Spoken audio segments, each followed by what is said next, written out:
চলে গেছে, খাল চলে গেছে। চাষের জন্য মানুষের জীবন মানেই সমস্যা, সমস্যা মানেই ভালো থাকা, ভালো থাকা মানেই খারাপ থাকা। তো সব কিছু মিলিয়ে মিশিয়ে মানুষের জীবন। তো যখন কোনো একটা মানুষ খুব প্রবলেমে পড়ে, অনেক সময় অনেক ডিপ্রেশনে যায়, অনেকে ডিপ্রেশনে সুসাইড করে, এরকম শোনা গেছে।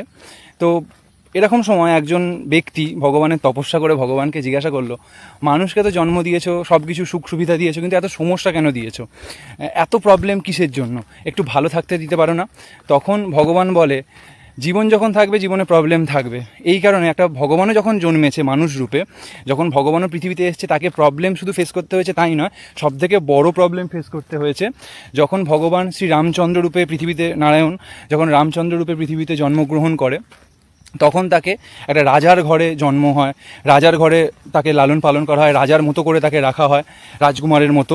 কিন্তু তাকে বিয়ের পরে কী হতে হয়? বিয়ের পরে তাকে বনবাসে যেতে হয়।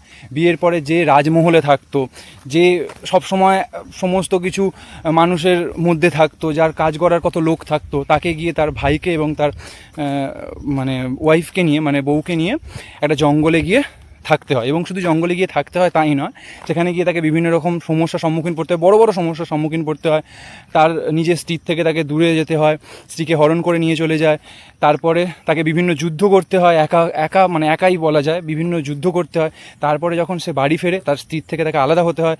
তার সন্তান হয় যখন, সন্তানকে সে জানতে পারে না তার সন্তান।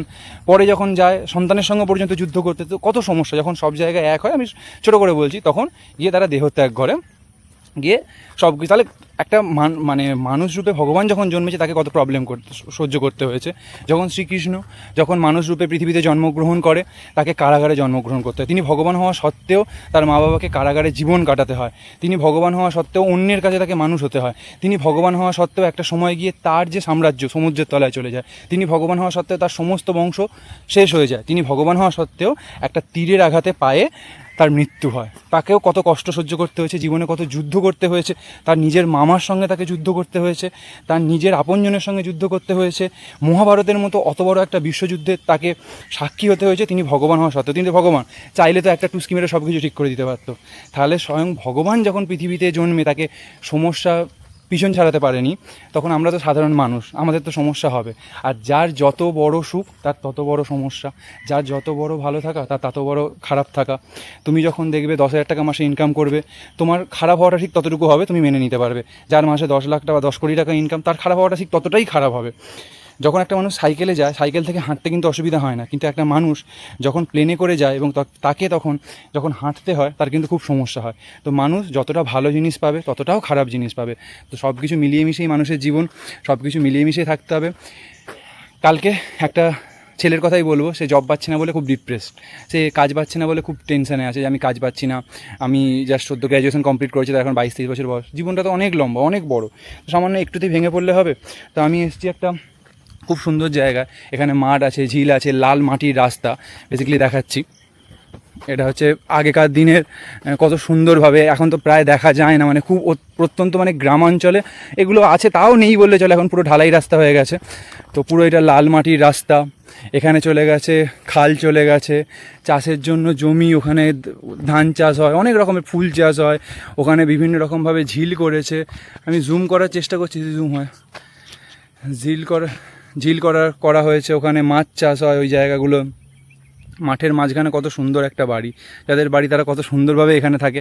তো যারা কলকাতায় থাকো, একবার ভাবো এই বাড়িতে যারা থাকে, যারা কলকাতায় থাকো, তারা কাছে, খুব কাছেই চলে যাবে, তোমরা ক্যাব পেয়ে যাবে, একটা ফোনে বুক করবে, ক্যাব পেয়ে যাবে, হসপিটাল পেয়ে যাবে।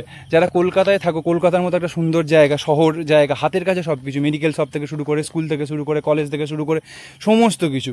কিন্তু ভাবো একবার, যারা এই পিছনে, এই যে বাড়িটা, একবার যারা পিছনে ধরো এইরকম একটা বাড়িতে থাকে, মাঠের মাঝখানে বাড়ি, তাদেরকে যেতে গেলে কিন্তু জল উঠে যায় রাস্তায়, কাদা পা নিয়ে যেতে হয়, এখান থেকে যেতে হয়, পুরোটা এখানের মাঠ, পুরো এরিয়াটা পুরো মাঠ। তাদেরকে সামান্য একটা প্রাইমারি স্কুলে যেতে গেলে হয়তো 5 কিলোমিটার দূরে যেতে হবে, তাদের সামান্য একটা হাই স্কুলে যেতে গেলে এখান থেকে 10-15 কিলোমিটার দূরে যেতে হবে, তাদের একটা সামান্য কলেজ যেতে হলে প্রায় 30-35 কিলোমিটার দূরে যেতে হবে, তাদের একটা হসপিটাল যেতে গেলে 30-35 কিলোমিটার দূরে যেতে হবে। এখানেও তো মানুষ থাকে, এদের জীবনটাও তো, এদের জীবন সুন্দর জীবন, একটা কলকাতার মানুষকে যদি এখানে নিয়ে এসে রেখে দেওয়া হয়, তারা থাকতে পারবে না। তো প্রত্যেকটা মানুষের জীবনে সুখ আছে, প্রত্যেকটা মানুষের জীবনে দুঃখ আছে, প্রত্যেকটা মানুষের জীবনে কষ্ট আছে, প্রত্যেকটা মানুষের জীবনে আবার ভালো থাকাও আছে, খারাপ থাকাও আছে। তো সব কিছু মিলিয়েই জীবন, মানুষকে সব কিছু মিলিয়েই থাকতে হবে।